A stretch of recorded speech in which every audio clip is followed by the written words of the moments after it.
मेरे प्यारे साथियों, वाहिगुरु जी का खालसा, वाहिगुरु जी की फतेह। धन धन साहेब श्री गुरु अर्जन देव जी महाराज की पावन वाणी श्री सुखमनी साहिब जी की विचार चल रही है, जिसके अंतर्गत अभी तक हमने 14वीं अष्टपदी की एक पौड़ी को श्रवण किया है।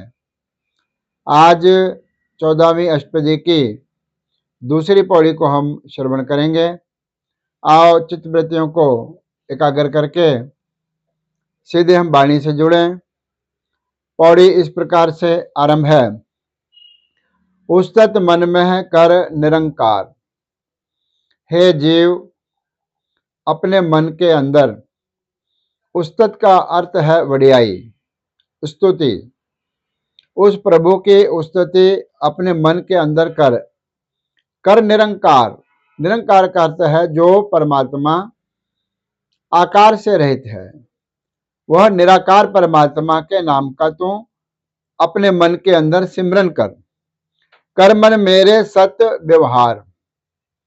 अगली पंक्ति में कहते हैं कि ऐ मेरे मन को उद्देश्य बना करके सारे सृष्टि को उपदेश करते हैं कि ऐ जीव तू इस संसार में आकर के सत्य का व्यवहार कर। सत्य व्यवहार का अर्थ है सच्चा व्यवहार, झूठ मत बोल। फिर कहते हैं निर्मल रसना अमृत पियो। जो मन है उसको पवित्र करने के लिए रसना के साथ वह जो पवित्र करने वाला अमृत रूपी नाम है, उस अमृत रूपी नाम को तू पीना कर, अर्थात ग्रहण कर। उस परमात्मा के नाम को तू ग्रहण कर कि वो तेरी जो रसना है उससे भी निर्मल हो जाए। फिर कहते हैं सदा सुहेला कर ले हो जियो।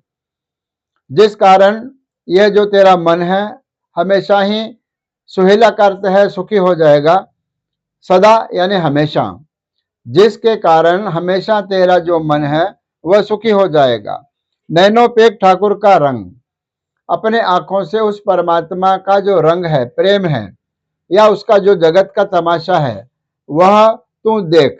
अपने नैनों से उस प्रभु के परमात्मा के करिश्मों को और चमत्कारों को तू देख। फिर कहते हैं साध संग बिन से सब संग।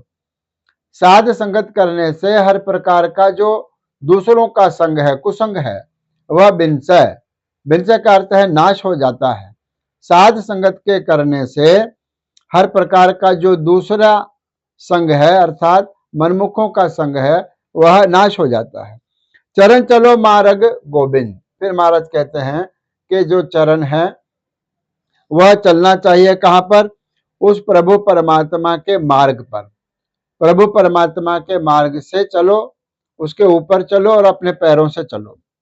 मिटे पाप जपिए हर बिन, जिसके कारण किए हुए जितने पाप है वह सब नाश हो जाएं।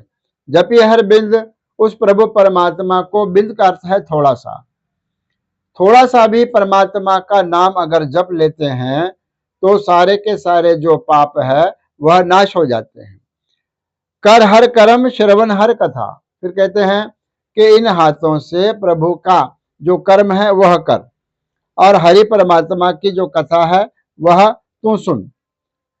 इस प्रकार से अपने हाथों से निर्मल कर्म कर और प्रभु के कर्मों को कर, और अपने कानों से प्रभु परमात्मा के कथा को तू श्रवण कर। फिर कहते हैं इससे क्या होगा कि जिस प्रकार से हरि कथा सुनो, और अंतिम पंक्ति में कहते हैं हर दरगह नानक उजल मथा। गुरु महाराज कहते हैं कि दरगह, दरगह का अर्थ है उस परमात्मा का जो स्थान है, निज स्थान है, सचखंड है। उस दरगाह में गुरु महाराज के नाम की मोहर ला करके पंचम पातशाह महाराज फरमान करते हैं उजल मथा। तेरा जो माथा है, तेरा जो सिर है, वो सुरखरू होगा, उज्जवल होगा, पवित्र होगा। कहाँ पर? हर दरगाह, हरि परमात्मा की दरगाह के अंदर तेरा जो मुख है, तेरा जो माथा है, उज्जवल होगा यदि तू परमात्मा के नाम का स्मरण करेगा। इस प्रकार से दूसरी पौड़ी के अंदर बहुत सुंदर विचार गुरु महाराज ने हमें बख्शिश किए हैं। तीसरी पौड़ी का विचार हम परसों करेंगे। आज इतना ही। धन्यवाद।